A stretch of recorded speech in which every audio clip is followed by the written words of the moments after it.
Plumbing.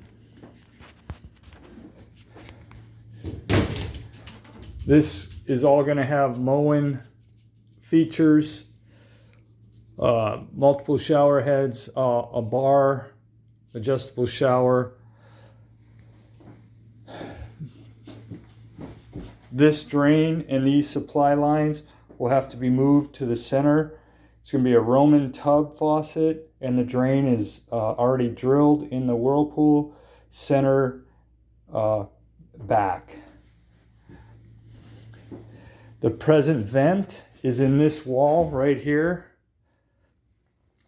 but there is a vent right here in this wall.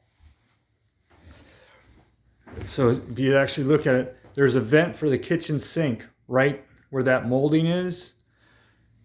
So we probably be easier just to shoe the trimmers and the studs and bring the vent in to right here.